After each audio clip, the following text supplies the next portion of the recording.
ko je kriv u cijeloj priči? Pa vjerovatno sam u cijeloj priči kriv ja. Zašto? Pa što sam bio sa tako jednom glupom ženom kao što Aneli. A zašto si bio sa takvom ženom? Pa vjerovatno sam znao koliko je glupa, ne bi kad ni bio s njom. Kada si se upoznao sa Aneli? Pa ne znam kad je to bilo, da li 2021. I vi ste otpočeli jednu ljubavnu vezu? Ne, ona je meni pisala na Facebooku. Kad je bila korona, sve je bilo zatvoreno, niko nije mogao nigdje da putuje. Pisali smo na Facebooku, ona nije mogla da pređe preko granice. Stalno mi kukala, želi da ide kući za Sarajevo, ovo ono. I onda sam ja prebacio iz Švicarske kod mene u Lincu, u Austriju. Tu je bila 3 dana. Imali smo taj odnos. Jeste se tada prvi put vidjeli? Prvi put, da.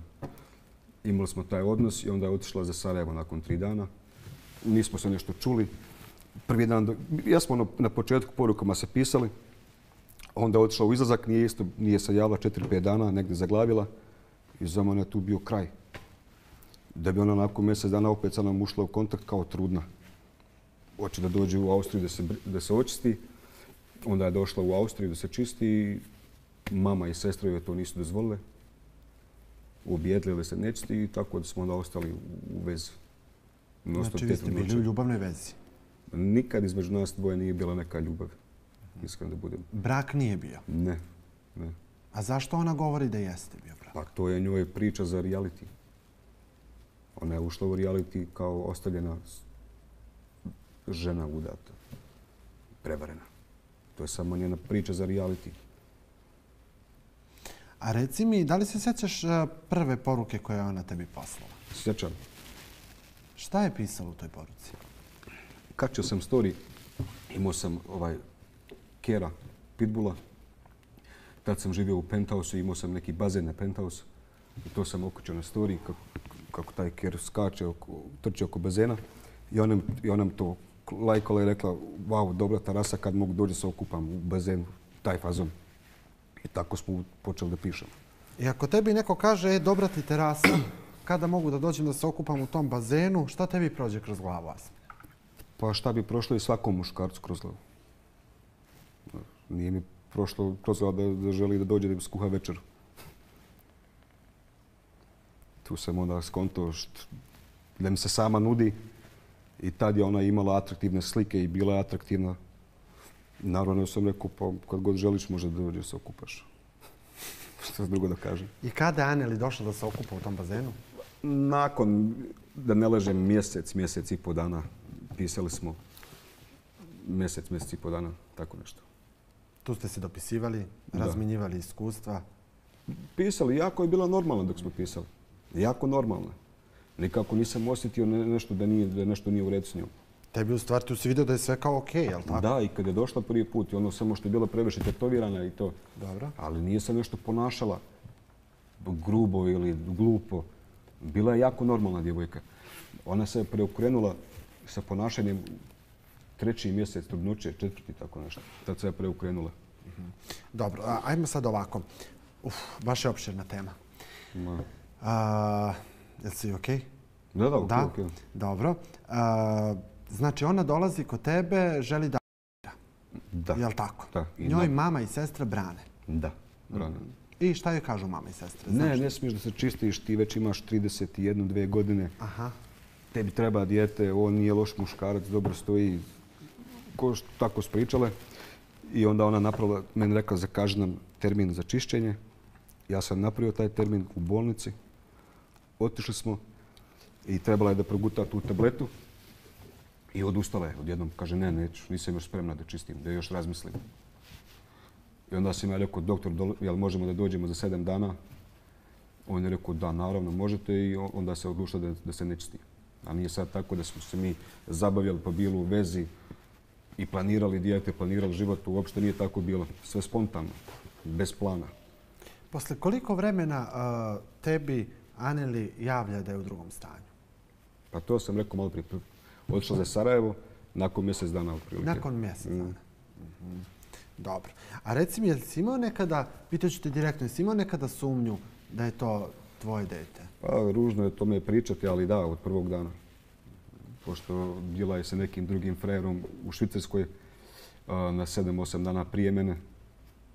Imaju slike na internetu iz I mislim, dijete liči jako kao taj muškarac. I naravno onda kad je otišla od mene iz Austrije za Sarajevo, taj prvi put, nije se javila 4-5 dana, bila negdje na afteru sa nekim momcima i svi mi znamo šta se radi tada, tako? Šta se radi tada? Pa i kod mene kroz djevojka nekada bile po 2-3 dana, imali smo seksualne odnose, nismo igrali PlayStation. I onda ona mene ne može da ubijedi da ona tamo sjedila samo i gledala televizor. To ona njezine priče svake bile. Kad je pitam, evo šta radite vi po 2-3 dana u stanu? Vas 3 kolegice, 3 muškarca. Njen odgovor, igramo igrice. Zamisli, kaže, igramo igrice 3 dana. Dok se piju i ne znam pojma šta radi. Više puta si iznosio u javnost da Anneli konzumira nedozvoljene supstance. Pa nisam ja to iznosio iz javnosti. Ja sam samo objavio njezine glasovne poruke. Da je molila da, pošto sam ja bio zabranio jednim momku u Dubrovniku da joj prodaje, zaprijetio sam za to momku to. I onda me je molila da kao odprijetim. Da ne zovem tog pera, da kažem da može da joj donese, da neće ništa da se desi i takve te stvari. Jer ona kad ode sa kolegicom na večeru, dođe kuć nakon 3 dana. Popije malo vina, povuče. Je li to dok je bila trudna? Ne mogu da griješim dušu, dok je bila trudna nije to radila. Posle poroda. A reci mi, malo pre si mi rekao da od prvog dana to nije bila neka ljubav. Nije nikad bila neka ljubav. Nikad. A jesi imao neke emocije prema njoj? Jesi imao nešto? Naravno, sa vremenom, ne mogu da lažem, sa vremenom se rodile neke emocije. I najviše, i znaš, kad gledaš trudnu ženu u stanu, pomažeš joj oko svega i onda se stvaraju neke emocije. Ali je to daleko od ljubavi ili voliti nekoga. Jesi je rekao nekada volim te? Naravno sam govorio, da. A ona tebi? Isto, ali nije sad ono, samo u porukama. U porukama volim te. Ali ako kad se vidimo uživo, nikad se nismo ono da zagrlimo, da se mazimo, da se ljubimo. Ja se sa njom nisam poljubio na usta sigurno 2 godine. To i ona zna. Niti smo mogli imati odnos ništa jednom u 6 mjeseci. Znači, nikako me nije privlačila djevojka. Nikako, ništa. Više smo živjeli kao prijateljski, zato što neke uslove ona nema za život u Sarajevu i samo je bila kod mene u Austriji preko zime. I dok dođe 3. 4. mjesec, kada je malo ljepše vrijeme, ona ode za Dubrovnik ili za Sarajevo. Znači, nikako, mi smo više živjeli kao prijatelji. I naravno, na osnovu tog djeteta, Nore, sam ja gledao da ih obezvijedim financijski, da im šaljem novce i da to sve bude okej. I od nje sam samo tražio da bude gospođa i majka tom djetetu. Ništa drugo nisam tražio. Da li je ona ispunila to što si ti tražio? Pa nije. Nije.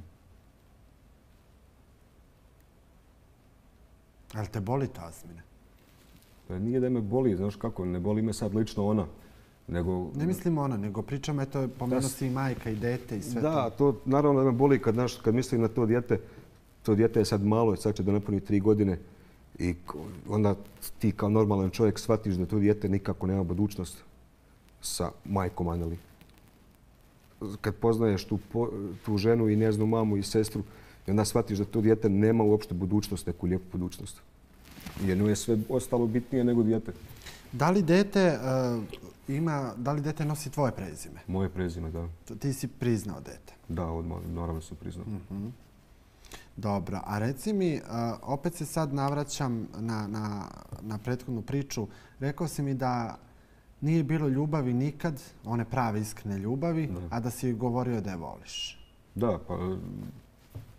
Kako to? Što? To nije mi sad to jasno. Na što ono, posvađamo se, na primjer, i onda ona meni šalje glasovne poruke, plače da će da se ubije, takve stvari piše.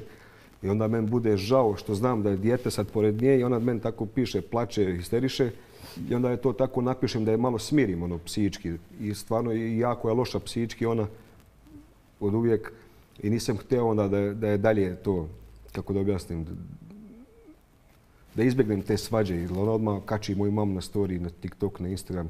Djecu od moje sestru proziva po storijama. I onda sam uvijek gledao da izbjegnem to. Da što manje imamo svađa i problema. Koliko ste vi bili pod istim krovom? Pa evo sad da kažemo da se poznajemo 3 godine. Dobro. U ti 3 godine smo bili pod istim krovom ukupno 6 do 8 mjeseci. U komadu. Ukupno. A u međuvremenu, šta se dešava u međuvremenu za te 3 godine? Pa ništa, ona ide u Dubrovnik, ja ostanem u Austriji, radim svoj posao, putujem. Znala je za 5-6 moje djevojki prije stanije, koje je ona sama objavljivala na storiju, na TikToku i na Instagramu. Znači, ja sam živio svoj život, ona svoj. Ja sam ih samo financirao, ništa ostalo. Asmine, ta kuća u Dubrovniku je njena, je li tako? Od njezne mame kao. I onda kad sam ja to njima opremio. Kako je to opremio? Na koji način? Pa kuća nije imala unutra ništa. Znači, da nikoga ne ponižavam, ali ni kanalizacije, ni prozore, ni fasada, ništa. I onda sam ja to sve obnovio, da imaju gdje da budu Nora i Anneli. I kad sam to obnovio, onda sam saznao da ta kuća nije uopšte ničija. Ima mama problema sa sestrama i braćom, pa se nisto valjda raspodijeli. Znači, kuća stoji onako ničija. Ali nema to veze, ja sam to uložio u novac u tu kuću za Noru, naravno, prije svega, da ima gdje da bude i to je to. Trenutak kada se Nora rodila? Pa nisam nešto bio srećan. Znaš, to možda ne razumije niko, ali to mogu samo razumjeti muškarci ili žene koji su bile u mojoj situaciji. Kad praviš dijete, na primjer, to praviš svjesno, normalno. I onda ti voliš tu ženu, slažete se, planirate zajednički život. I onda kad se rodi dijete, to onda nešto posebno. Bude ti vjerovatno drago i srećan si zbog toga. A ti kad već znaš da s tom ženom nemaš budućnost, da ta žena nije za normalan život. I onda ti rodi taka žena dijete, onda to nije to. Ali možda mi opišeš sebe u tom trenutku? O čemu si ti u tom trenutku razmišljao? Šta si radio? Pa ne želim da pričam, pošto su ljudi, opet će me svako da osudi, znaš, ali jedna strana je bio sam srećan, a druga strana pakao. Ja kad sam otišao prvi put da vidim dijete, ona mene gleda u mene i kaže zašto gledaš tako ko da je dijete od komšije. A ja sam imao u glavi, razmišljao sam o tome kad sam prvi put vidio tu malu. Kako će da živi, kako će ona da ima budućnost pored take majke. I ja sam o tome razmišljao u tom momentu. I ona meni kaže što si tako šokiran, kao da je dijete od komšije, ne tvoje. Ja joj kažem, pa ovo je dragost, znaš, nisam htio da joj kažem šta tačno mislim, nego sam rekao, pa šokiran sam, toliko mi je drago da sam u šoku, ne znam šta da kažem.